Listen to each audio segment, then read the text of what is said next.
Hello guys! Another vlog na naman po tayo ng installation ng kitchen cabinet. Ang client natin is from Santo Tomas, Batangas. Napakalayo. Taga Cavite kami, tapos ang client natin nasa Batangas. Pero kayang-kaya po yan. Basta sure client po, puntahan natin kagad dyan. Lapag lang ng mga tao yung mga materyales, tapos akyat na kami sa taas para simulan na namin ang pagbubuo ng cabinet nila sir. Malipagsabayin na po namin yan, yung TV console at saka yung kitchen cabinet. Gawa na may base type naman na po kami kinabricate dun sa shop namin. Ayan po. Sa mga gusto po magpagawa ng kitchen cabinet aluminum, direct message lang po kayo sa page namin. Ayan po. Napakaganda na po yan.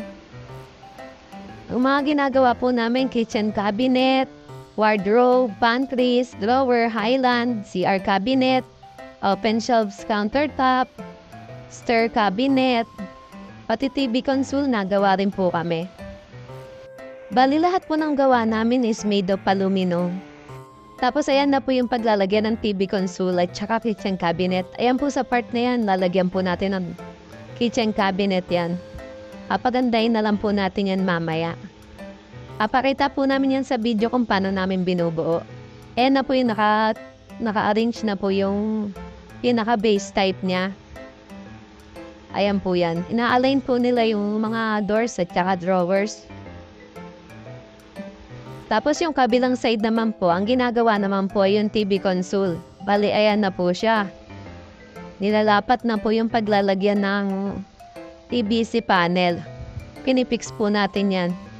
Ayan po yung floated panel, kami na rin po naglagay niyan.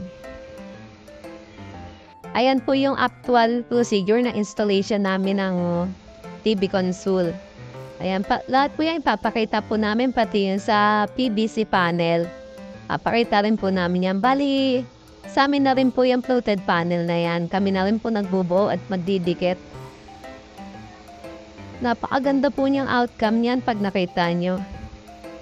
Napaka-elegant po talaga. Bali, ito po yung PVC panel. Ayan po yung tinatanggalan po nila ng sticker. Ayan po, napakaganda. Ayan, may frame na rin po yan. Ayan po yung pinakagilid na po na yan, yung kulay gold. Ayan yung pinaka-framing niya. Inagdag lang natin for final touching. Ayan naman po yung sa closet ng client natin. Ang laki. Kasama na rin po yung pinakaupuan niya. Kami na rin po niya nagawa. Ayan, walang imposible sa WRRC. Bali lahat ng gusto ng client, ibibigay natin. Basta kaya nating gawin. Sa mga gusto po magpagawa ng aluminum kitchen cabinet, TV console, pantries, CR door, pati screen doors, ayan po, available po kami. To estimate anytime, direct message lang po kayo sa page namin, WRRC, Glass and Aluminum Works. 14K followers po siya. Pakipollow na rin po yung page namin. Bibigyan po namin kayo ng magandang outcome after po netong estimation natin.